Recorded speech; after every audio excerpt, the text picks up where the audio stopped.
Hello दोस्तों, नमस्कार। स्वागत है आप सभी का एजुकेशन मंत्रा में।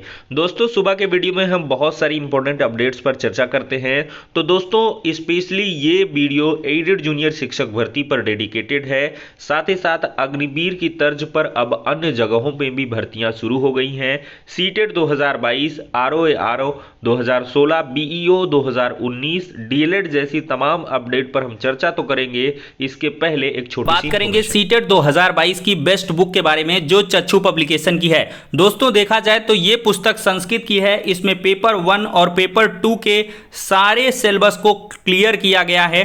2800 से अधिक बहुविकल्पीय प्रश्न, वो भी व्याख्या सहित इसमें दिए गए हैं। सीटेट 2011 से लेकर 2022 तक के प्रश्नों को अध्यायवार सजाया गया है और साथ ही साथ व्याख्या सहित हल को भी रखा गया है। देखा जाए तो ये पुस्तकें काफ़ी प्रामाणिक हैं और साथ ही साथ देखा जाए तो इतना ही नहीं, सीटेट का प्रैक्टिस सेट और सीटेट की स्टडी गाइड भी चक्षु पब्लिकेशन की तरफ से आती है। सीटेट का ये जो प्रैक्टिस पेपर है, इसको आप अगर लगाते हैं तो आपकी प्रिपरेशन और भी बेहतर हो जाती है। तो देर किस बात की, चक्षु पब्लिकेशन की इन पुस्तकों के साथ अपनी प्रिपरेशन को बूस्ट करें। ये पुस्तकें आपको ऑनलाइन और ऑफलाइन दोनों मोड में अवेलेबल हैं। ऑनलाइन के लिए लिंक डिस्क्रिप्शन बॉक्स में उपलब्ध करवाई गई है। ऑफलाइन के लिए किसी भी नज़दीकी बुक स्टॉल पर कॉन्टैक्ट कर सकते हैं। दोस्तों, देखा जाए एडेड जूनियर शिक्षक भर्ती परीक्षा का संशोधित परिणाम जारी हुआ है, लेकिन इसमें एक के बाद एक बड़ी गलतियां सामने आ रही हैं।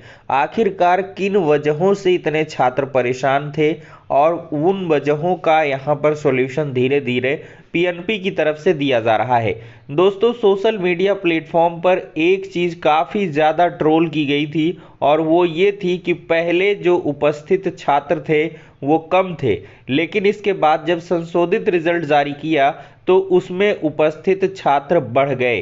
तो इसमें यह हुआ कि आखिरकार ये कैसे संभव है और जो फेल पास का पैमाना है वो तो घट बढ़ सकता है, लेकिन ये प्रेजेंट एब्सेंट वाला क्या खेल था। तो दोस्तों, इसका स्पष्टीकरण पीएनपी सचिव साहब ने खुद दिया है और यहाँ पर दोस्तों ये बात सामने आई है कि पहले छात्रों को अनुपस्थित कर दिया गया था और बाद में जब उत्तर पत्रक से मिलान किया गया तो पता चला कि ये छात्र उपस्थित हैं और पास भी हैं, और तब जाकर उनका संशोधित परीक्षा परिणाम जारी किया गया दोस्तों। और इसी के साथ वो शिक्षक बनने की रेस में शामिल भी हो गए। यहाँ पर देखिए दोस्तों, लापरवाही उपस्थिति को दर्शा दिया था अनुपस्थित, अब उत्तीर्ण। भर्ती के संशोधित परिणाम ने खोले शिक्षक बनने के दरवाजे। देखा जाए तो अशासकीय सहायता प्राप्त एडेड जूनियर हाई स्कूल शिक्षक भर्ती संशोधित परिणाम ने इसमें हुई अंधेर गर्दी को बेपर्दा कर दिया है। सहायक अध्यापक के 1504 और प्रधानाध्यापक के 390 पदों के लिए कराई गई इस परीक्षा में 132 अभ्यर्थियों को कम अंक दिए गए थे। तो फिल्म के ट्रेलर भर जैसा था। इसके आगे की कहानी तो 6 सितंबर को संशोधित परिणाम घोषित किए जाने के बाद सामने आई। पहले 15 नवंबर 2021 को घोषित किए गए परिणाम में सहायक अध्यापक पद पर ऐसे अभ्यर्थी को अनुपस्थित दर्शा दिया गया था जो न सिर्फ परीक्षा में शामिल था बल्कि उत्तीर्ण भी था। यह पर्दाफाश संशोधित परिणाम में उसके उत्तीर्ण घोषित होने पर हुआ। वह अब शिक्षक बनने की रेस में शामिल हो गया है। 17 अक्टूबर 2021 को कराई गई इस परीक्षा का परिणाम 15 नवंबर को घोषित किया गया था। तब 571 अभ्यर्थियों ने प्रत्यावेदन देकर शासन से शिकायत की थी। उन्हें कम अंक दिए गए थे। साक्ष्य के तौर पर ओएमआर सीट की प्रति भी संलग्न की थी। शासन ने जांच कराई तो पाया कि 132 जो गड़बड़ियां हैं या जो दावे हैं वो सही है, और यह गड़बड़ी सामने आने के बाद शासन के निर्देश पर पीएनपी सचिव अनिल भूषण चतुर्वेदी ने पूर्व घोषित परिणाम का पुनर्मूल्यांकन कराया। सहायक अध्यापक पद की परीक्षा में पूर्व घोषित परिणाम के मुताबिक 64,421 अभ्यर्थी अनुपस्थित थे। अब संशोधित परिणाम में यह संख्या घटकर 64,420 हो गई है, यानी पहले अनुपस्थित दर्शाए गए अभ्यर्थी अब उपस्थित माने गए हैं। इसी तरह प्रधानाध्यापक पद पर पूर्व घोषित परिणाम में 4,631 अभ्यर्थी अनुपस्थित थे, अब संशोधित में 4,628 अनुपस्थित हो गए। इस तरह 3 अनुपस्थित अब उपस्थित माने गए हैं। इसके अलावा विषय और सीरीज को लेकर भी बड़े स्तर पर गड़बड़ी हुई थी। यहाँ पर पीएनपी सचिव क्या कहते हैं, सहायक अध्यापक पद के लिए जिस एक परीक्षार्थी को पहले अनुपस्थित दर्शाया गया था, वह उपस्थित सीट से मिलान करने पर उपस्थित था। पूर्व में यह मिलान नहीं किए जाने से गड़बड़ी हुई थी। जारी किए संशोधित परिणाम में वह अभ्यर्थी उत्तीर्ण घोषित हुआ है।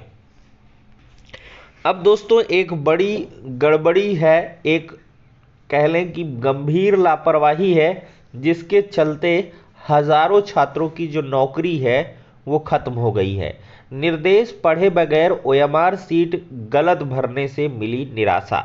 देखा जाए तो एडेड जूनियर शिक्षक भर्ती में ओएमआर सीट गलत भरने के कारण तकरीबन 2,500 पास अभ्यर्थी फेल हो गए हैं।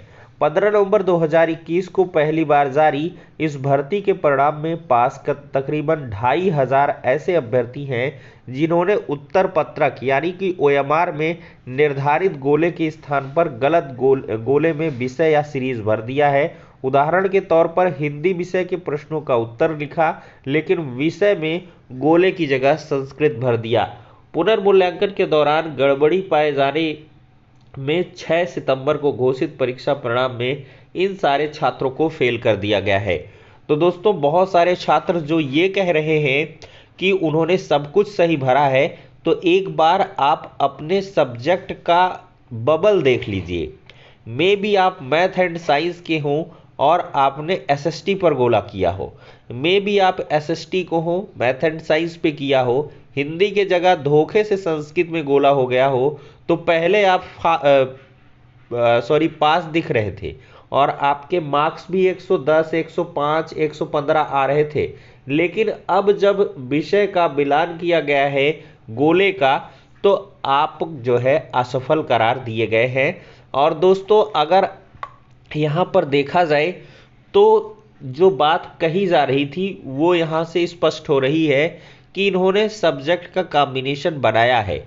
अब उसको आधार किस तरह से और कैसे माना है, ये एक बड़ी समस्या है और इसको पीएनपी को ही स्पष्ट करना होगा, क्योंकि ये जो स्टेटमेंट लिखा गया है पुनर्मूल्यांकन के दौरान ये गड़बड़ी, मतलब हिंदी की जगह हिंदी विषय के प्रश्नों का अगर आपने उत्तर लिखा है, अगर गोला आपने संस्कृत का कर दिया है, तो आपका काम गड़बड़ हो गया।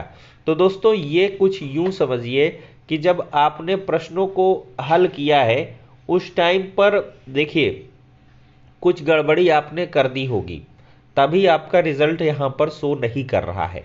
अगर फिर भी सब कुछ सही है तो अपने उत्तर पत्रक को अटैच करते हुए आप एक ज्ञापन दें पीएनपी में। अगर उस पर विचार नहीं होता है तो आगे फिर आपके लिए रास्ते बहुत सारे हैं। तो दोस्तों यहाँ पर पीएनपी सचिव क्या कहते हैं एक बार देख लेते हैं। ओएमआर सीट के आधार पर कराई जाने वाली परीक्षा में स्पष्ट निर्देश दिए जाते हैं कि उत्तर पत्रक के गोले सावधानी पूर्वक भरे। गलत विषय और सीरीज आदि भरने के कारण कंप्यूटर ऐसी ओएमआर सीट का मूल्यांकन नहीं करता है। अब दोस्तों देखा जाए तो जो सैकड़ों छात्र हैं वो टीजीटी 2016 में भी बाहर हो गए थे। इसी तरह टीटी 2021 में 6,000 असफल हो गए थे। तो ओएमआर भाई आप सावधानी से भरें और इसके बाद अगर आपका सब कुछ सही है तो एक बार प्रयास अवश्य कर लें, क्योंकि ये गड़बड़ियों का पुलिंदा है एडेड जूनियर शिक्षक भर्ती में भी अभी भी कुछ गड़बड़ियां बच गई हों।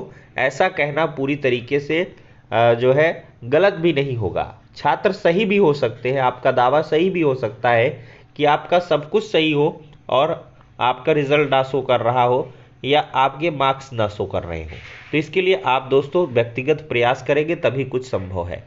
दोस्तों 2 प्रमुख परीक्षाओं के प्राप्तांक और कट ऑफ पर असमंजस है। बीईओ 2019 आरओ 2016 का नंबर जानने के लिए भटक रहे अभ्यर्थी। आरओ 2016 बीईओ 2019 परीक्षा के अंतिम चयन परिणाम जारी होने के 2 साल बाद भी अभ्यर्थी प्राप्तांक और कट ऑफ अंक की जानकारी के लिए उत्तर प्रदेश लोक सेवा आयोग का दरवाजा खटखटा रहे हैं या रास्ते जो है में भटक रहे हैं।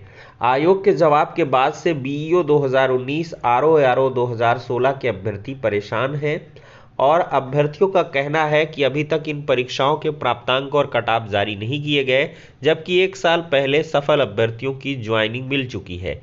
2 साल पहले परिणाम भी जारी किया जा चुका है। अभ्यर्थी अब इस असमंजस में है कि अगर कॉपी नष्ट कर दी गई होगी तो उन्हें अंकों की जानकारी कैसे मिलेगी।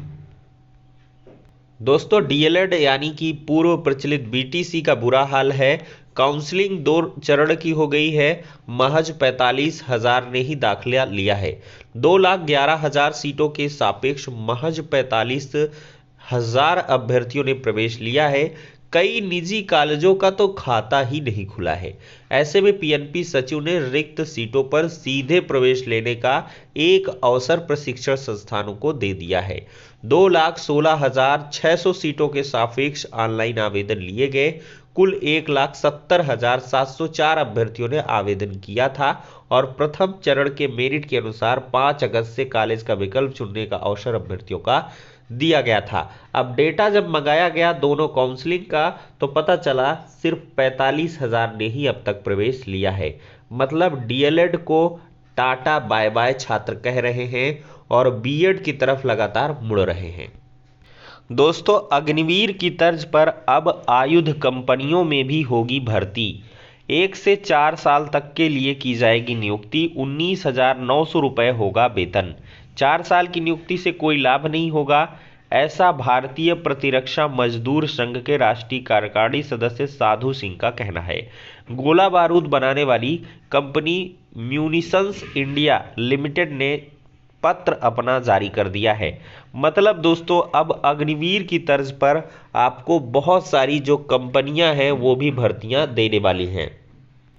दोस्तों, सीटेट के आयोजन में एक बड़ी चुनौती बनेगी सेंटर्स का चुनाव। पिछली बार छात्रों को बहुत दूर दराज के सेंटर दिए गए थे, तो इस बार इन्हीं सारी चीज़ों पर एक्सरसाइज किया जा रहा है सीबीएसई की तरफ से। अब काउंटडाउन शुरू हो गया है और नेक्स्ट वीक आपका कभी भी नोटिफिकेशन रिलीज किया जा सकता है।